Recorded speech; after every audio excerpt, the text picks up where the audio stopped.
Hi friends, welcome to Senthur kitchen. இன்றைக்கி நம்ம கிச்சனில் ஒரு ஹெல்த்தியான பிரேக்ஃபாஸ்ட் ரெசிபி தான் பார்க்க போகிறோம். அதுக்கு முன்னாடி இது வரைக்கும் என்னோடய சேனலை சப்ஸ்கிரைப் பண்ணாதவங்க மறக்காமல் சப்ஸ்கிரைப் பண்ணிக்கோங்க. கூடவே பெல் ஐக்கானை கிளிக் பண்ணிக்கோங்க. வாங்க இப்போ இந்த ரெசிபி எப்படி பண்ணலான்னு பார்க்கலாம். இன்றைக்கி நம்ம பிரேக்ஃபாஸ்ட் ரெசிபியை அதிகளவான ப்ரோட்டீன் ஃபைபர் உள்ள பச்சை பட்டாணியை வச்சு தான் நம்ம இன்றைக்கி பார்க்க போகிறோம். 1 கப் காஞ்ச பட்டாணி, கூடவே அரை கப் பச்சை அரிசி. இதை நல்லா வாஷ் பண்ணிவிட்டு 8 மணி நேரத்துக்கு குறையாமல் ஊற வச்சுக்குங்க. தண்ணியை வடிகட்டி ஒரு ஜாரில் மாற்றிக்கலாம். ஃப்ரெஷ் பச்சை பட்டாணினா ஊற வைக்க வேண்டாம். பச்சை அரிசியை மட்டும் ஒரு 8 மணி நேரம் ஊற வச்சா போதும். இப்போ இதை நம்ம தண்ணி சேர்த்து அரைச்சி எடுத்துக்கலாம்.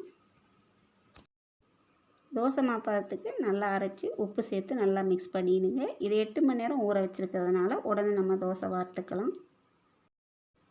இந்த பட்டாணி தோசைக்கு வெங்காயம் தக்காளியை வச்சு காரமாக சட்னி ரெடி பண்ணால் டேஸ்ட் நல்லாயிருக்கும். அதுக்கான லிங்கை என்னோடய டிஸ்கிரிப்ஷன் பாக்ஸில் கொடுக்குறேன். விருப்பப்பட்டால் நீங்கள் அதையும் போய் பார்த்துக்கலாம். தீயை மீடியம் ஃப்ளேமுக்கு கொஞ்சம் அதிகமாக வச்சுட்டு கல் சூடானதும் தோசை வார்த்துக்கலாம். நம்ம அடிக்கடி பச்சை பட்டாணியை குழந்தைங்களுக்கு கொடுக்குறதுனால அவங்களோட மூளை செயல்திறன் அதிகரித்து ஞாபக சக்தியும் அதிகரிக்கும். அது மட்டும் இல்லாமல் ஹீமோகுளோபினும் இன்க்ரீஸ் ஆகிறதுக்கு இந்த பச்சை பட்டாணி உள்ள சத்துக்கள் உதவுது. நான் இன்றைக்கி நல்லெண்ணெய் சேர்த்துருக்கேன். நீங்கள் நெய் கூட சேர்த்துக்கலாம். நல்லா வெந்து வந்ததும் திருப்பி போட்டு நம்ம வேக வச்சு எடுத்துக்கலாம். அவ்வளோதாங்க, தோசை ரெடி. 2 சைடும் வேக வைக்காமல் 1 சைடு கூட நீங்கள் வேக வச்சு எடுத்துக்கலாம். பச்சை பட்டாணியை நம்ம தொடர்ந்து உணவில் சேர்த்துக்கிறதால இரத்த சோகை போன்ற நோய்கள் வராமல் தடுக்குது. அதே வேளையில் பிளட்டில் சுகரோட அளவையும் கட்டுப்படுத்துது. பெரியவங்களாக இருந்தால் எப்போவுமே எடுத்துக்கிற சாதா தோசைக்கு பதிலாக இந்த மாதிரி ஒரு ஹெல்த்தியான தோசையை ஒரு கார சட்னி வச்சு சூடாக சாப்பிட்டிங்கன்னா டேஸ்ட் ரொம்பவே நல்லாயிருக்கும்.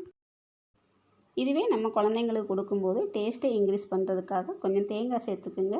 கூடவே தேவையான அளவு நாட்டு சர்க்கரை சேர்த்துக்கலாம்.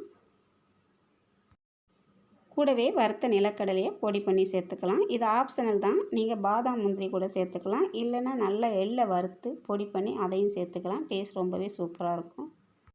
எள்ளு சேர்க்குறதா இருந்தால் வெள்ளை எள்ளை வறுத்து சேர்த்துக்குங்க. இது எல்லாத்தையும் நம்ம நல்லா மிக்ஸ் பண்ணி விட்டுறலாம். நம்ம ரெடி பண்ணி வச்சுருக்க பட்டாணி தோசையில் இந்த ஸ்டஃபிங்கை வச்சு நல்லா ரோல் பண்ணி கொடுத்துக்கலாம். இந்த மாதிரி கொடுத்தா குழந்தைங்க விரும்பி சாப்பிடுவாங்க. இதை நீங்கள் குழந்தைங்களுக்கு காலை டிஃபனாகவும் கொடுத்துக்கலாம். ஸ்நாக்ஸாகவும் நீங்கள் ரெடி பண்ணி கொடுத்துக்கலாம். பட்டாணியை வேக வச்சு கொடுத்தீங்கன்னா சாப்பிட மாட்டாங்க. இந்த மாதிரி தோசையாக ரெடி பண்ணி ஸ்டஃபிங் பண்ணி கொடுத்தீங்கன்னா விரும்பி சாப்பிடுவாங்க. குழந்தைங்களோட ஞாபக சக்தியை அதிகரிக்கக்கூடிய பட்டாணியை வச்சு இந்த மாதிரி தோசையை நீங்களும் உங்கள் வீட்டில் ரெடி பண்ணி பாருங்கள். எப்படி இருக்குன்னு உங்களோட கமெண்ட்ஸை சொல்லுங்கள். லைக் பண்ணுங்கள், ஷேர் பண்ணுங்கள். இன்னொரு வீடியோவில் நான் உங்களை சந்திக்கிறேன். நன்றி, வணக்கம்.